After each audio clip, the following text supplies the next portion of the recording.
آج کا یہ 66واں جلسہ روبرو بہت ہی کامیابی کے ساتھ شروع ہو رہا ہے۔ گزشتہ 3 روبرو کے پروگرام میں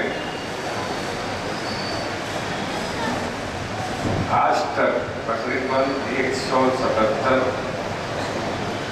رشتے MDF کی جانب سے طے ہوئے اور شادی ہو چکی ہے۔ میں سمجھتا ہوں کہ اگر اتنی بڑی تعداد میں یہاں والدین بیٹھے ہیں، اگر اس بات کی کوشش کریں کہ آج کے اس اجلاس ہی میں 170 رشتے طے کیے جائیں تو یہ بڑی خوشی کی بات ہے۔ جیسا مذہبی صاحب نے کہا کہ صورت کو نہ دیکھتے ہوئے سیرت کو اگر دیکھا جائے تو ہمارے درمیان ہونے والی شادیوں میں کوئی مسائل باقی نہیں رہے۔ آج شادی کا اتنا بڑا مسئلہ ہے، گھوڑے جوڑے کی رسم، جہیز، یہ جو لین دین کا پروگرام بنتا ہے، اس کا الزام دولہے کی ماں پر پڑتا ہے، اور یہ کہا جاتا ہے کہ ماں کی طرف سے زبردستی ہم کو ایسا شادی خانہ، ایسے لوازمات گرانے کا موقع ملتا ہے، مگر یہ بات غلط ہے۔ آج خواتین جاگ چکی ہیں، خواتین کو اس بات کا پتہ ہے کہ کیا مسائل آج ان کے سامنے آتے ہیں۔ آج اگر وہ بیٹے کی شادی میں اس طرح کی اسراف کی باتیں کریں تو کل ان کی بیٹی کے لیے بھی یہ مسائل پیدا ہو سکتے ہیں۔ اس بات پر غور کرنے کی ہم کو سب ضرورت ہے، اور جب ہم یہاں اتنی بڑی تعداد میں جمع ہیں تو ایک ہی مقصد کے لیے اور اس مقصد کو پورا کرنے کے لیے اگر ہم یہ طے کر لیں کہ آج کے اس پروگرام میں ہم اپنے بیٹے یا بیٹی کی شادی کا رشتہ طے کریں گے تو مجھے یقین ہے کہ آئندہ تمام اجلاسوں میں اس طرح کا عمل ہو سکے گا۔ مدنی صاحب نے اپنی تقریر میں آج مسلمانوں کے درمیان پیدا شدہ جو مشکل مرحلہ ہے وہ ہے ٹرپل طلاق کا۔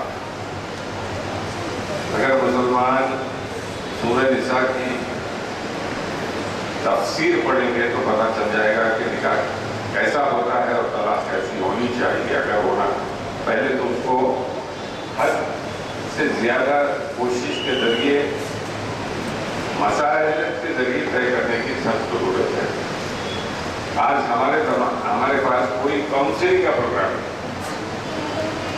شوہر طلاق دیتا ہے، بیٹی گھر چلے جاتی ہے، لیکن ہونا یہ چاہیے کہ اس کی کاؤنسلنگ ہونا۔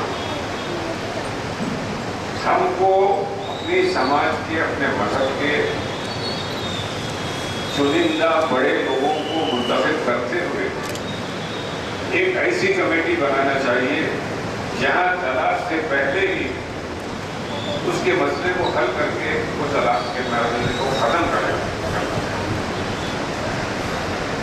یہ بات بتائی گئی کہ مسلمانوں میں طلاق کا فیصد زیادہ ہے۔ کون کہتا ہے زیادہ ہے؟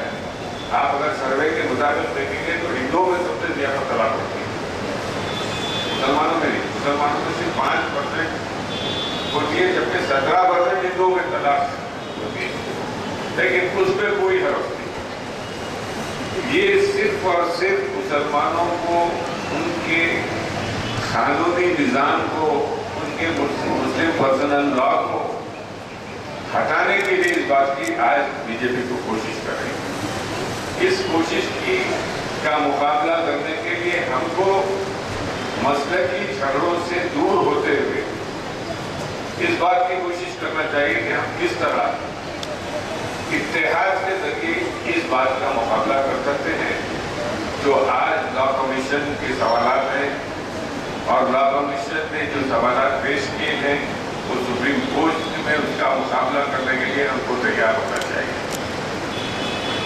ہم نے جو مسلم پرسنل لا بورڈ کا جو فیصلہ ہے کہ زیادہ سے زیادہ دستخطیں کر کے ہم پیش کریں، تو ہم بھی یہ چاہتے ہیں سیاست کی یہ تحریک ہے. اور یہ اعلان آنے کے دوسرے ہی دن میں نے سیاست میں اپنا بیان شائع کیا کہ ہم مکمل طور پر اس کا جواب ہم دستخطی مہم سے دیں گے. تو مسلم پرسنل لا بورڈ کی ہم نے تائید کی ہے اور اس فیصلے کے تحت ہی ہم نے ایک پیمفلیٹ جاری کیا ہے جو آپ لوگوں کو تقسیم کیا جائے گا.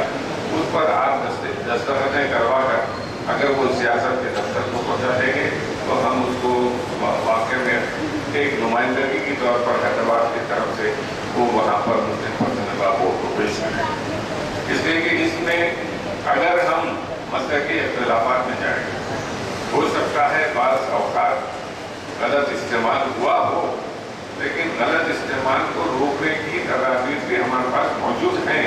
ہم اس بات کی کوشش کریں کہ کس طرح ہم اس مشکل کو ڈال سکتے ہیں جو میاں بیوی کے درمیان ہوتی ہے، اس کو طلاق کے بجائے کس طرح حل کیا جا سکتا ہے. اس کے لیے یہ ہماری ذمہ داری ہے، حکومت کی ذمہ داری نہیں.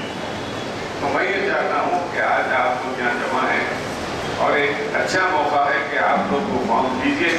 وہ فارم کو پور کرنے کے بعد دفتر سیاست میں جمع کریے تو ہم یہ فارم مہا مرکز کو بھیجیں گے اور وہاں پر اس بات کی نمائندگی ہوگی کہ شہر حیدرآباد پورے ہندوستان میں سب سے نمائندگی کرنے کا اعزاز حاصل کرے گا. یہ بہت بڑی بات ہے. اس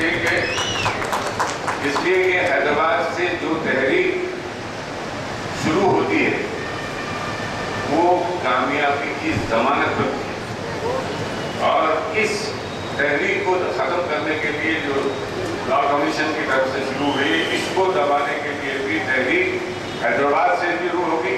اور حیدرآباد کو یہ اعزاز حاصل ہوا کہ یہاں کے مسلمانوں نے سب سے زیادہ نمائندگی کی ہے کہ اس قانون کی جو بات ہو رہی ہے اس کو قانون کو ختم کرنے کے لیے ہم اپنے قدم کو آگے بڑھا سکتے ہیں. آج ہماری اتنی ساری بہنیں یہاں موجود ہیں، میں ان سے بھی درخواست کروں گا کہ آپ پر جو الزام لگتا ہے وہ الزام آپ بڑے غور سے دیکھیے.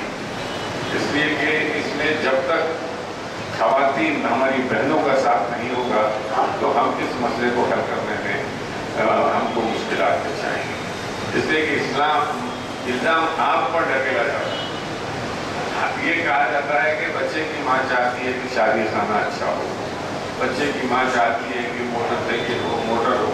تو یہ ساری چیزیں ماں پر کیوں ڈالتی ہے؟ ماں بچے بیٹے کو بھی جنم دیتی ہے، ماں بیٹی کو بھی جنم دیتی ہے. اور آج وہ اپنے بیٹے کی خاطر جہیز کا مطالبہ کرے گی تو کل کی بیٹی کے لیے بھی جہیز کا مطالبہ ضرور کیا جائے گا. اس بات کا خیال رکھتے ہوئے اپنے قدم کو آگے بڑھانا چاہیے. میں پھر ایک بار آپ سب کو پیشگی مبارکباد دیتا ہوں اور اللہ سے یہی دعا کرتا ہوں کہ آپ جس مقصد سے یہاں آئے ہیں وہ مقصد آپ کا پورا ہو اور اللہ اس کی تکمیل کرے. بہت بہت